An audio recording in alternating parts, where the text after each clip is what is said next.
আসসালামু আলাইকুম ওয়া রাহমাতুল্লাহ।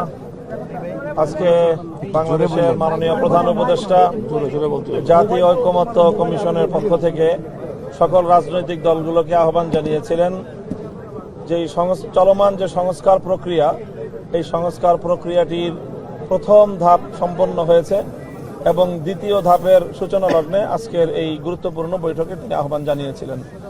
আমরা জানি যে জুলাই আগস্ট বিপ্লবের পরে বাংলাদেশে সংস্কারের যেই কথাটি খুব জোরে সোরে সামনে আসে এবং সকলেই এই সংস্কারের দাবি জানায় বা সংস্কারের এই চাহিদা বা সকলের কাছেই এই বাংলাদেশে একটি ব্যাপক ভিত্তিক সংস্কার সাধিত হোক এই অভিপ্রায় সকলেরই ছিল। সেই জায়গা থেকে ইন্টারিম গভর্নমেন্ট 6টি সংস্কার কমিশন গঠন করে দিয়েছে।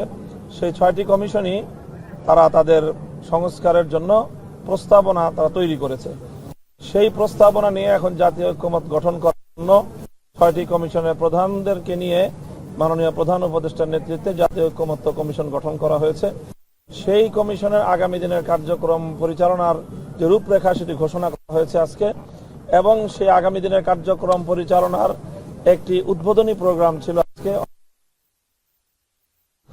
তো সেখানে 6টি কমিশনের পক্ষ থেকে যে প্রস্তাবনাগুলো তৈরি করা হয়েছে সেই প্রস্তাবনাগুলোর ভিত্তিতে তারা আমাদেরকে জানিয়েছেন যে সকল রাজনৈতিক দলগুলোকে ইন্ডিভিজুয়াল আলাদা আলাদা সকল রাজনৈতিক দলগুলোকে ডাকবেন এবং তাদের সঙ্গে মতবিনিময় করবেন এবং তাদের কাছে এই প্রস্তাবনাগুলো কমিশনের প্রস্তুতকৃত প্রস্তাবনাগুলো তাদের কাছে দেয়া হবে। আগে তারা এটাকে অ্যানালাইসিস করবেন, করে তারপরে প্রত্যেক দলের পক্ষ থেকে এই প্রস্তাবনাগুলো সম্পর্কে দলীয় প্রস্তাবনা এবং দলীয় পরামর্শ মতামত ব্যক্ত করা হবে।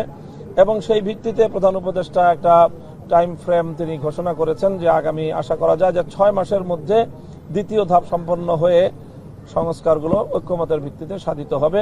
সংবিধান সংস্কার হবে, নির্বাচন ব্যবস্থা সংস্কার হবে, বিচার এবং পুলিশ সহ অন্যান্য যে বিষয়গুলোতে সংস্কারের জন্য কমিশন গঠন করা হয়েছে সকল সংস্কারগুলো সম্পন্ন হবে, এটা আশা করা হচ্ছে। আজকে আলোচনার মধ্যে রাজনৈতিক দলগুলো আরেকটা বিষয় ব্যাপকভাবে আলোচনায় নিয়ে এসেছিল, সেটি হলো জাতীয় নির্বাচনের আগে স্থানীয় সরকার নির্বাচন। এই প্রশ্নে আমরা দেখেছি যে রাজনৈতিক দলগুলো দ্বিধা বিভক্ত রয়েছে। অনেকে এই বর্তমান যে স্থানীয় সরকার ব্যবস্থার যে ভণ্ডুল অবস্থা, সেই জায়গায় ভঙ্গুর অবস্থার কারণে অনেকে অতি অনতিবিলম্বে স্থানীয় সরকার নির্বাচন দাবি করেছে। আবার অনেক রাজনৈতিক দল তারা বলেছে জাতীয় নির্বাচনের আগে যদি এই মুহূর্তে স্থানীয় সরকার নির্বাচনের দিকে যাওয়া হয় তাহলে এটি একটি সিভিল ওয়ার দিকে দেশ চলে যেতে পারে। এই জন্য তারা সতর্ক করেছেন যে কোনোভাবেই যেন এই ধরনের সিদ্ধান্ত গ্রহণ না করা হয়।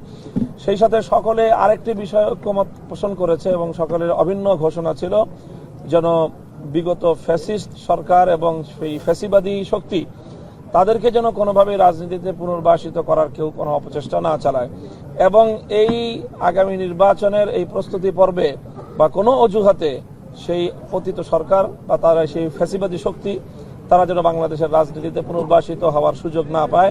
সেই সঙ্গে তাদের বিচার ব্যবস্থাটাকে নিশ্চিত করার জন্য অতি দ্রুত বাংলাদেশে আগামী নির্বাচনের আগেই দৃশ্যমান কিছু বিচার প্রক্রিয়া যেন সম্পন্ন হয় এবং বিচার যেন কার্যকর যেন হয়, সেই ধরনের কিছু দাবি উত্থাপিত হয়েছে এবং সেই ধরনের কিছু আশ্বাসও আমরা সরকারের বিভিন্ন দায়িত্বশীল মহল থেকে পেয়েছি।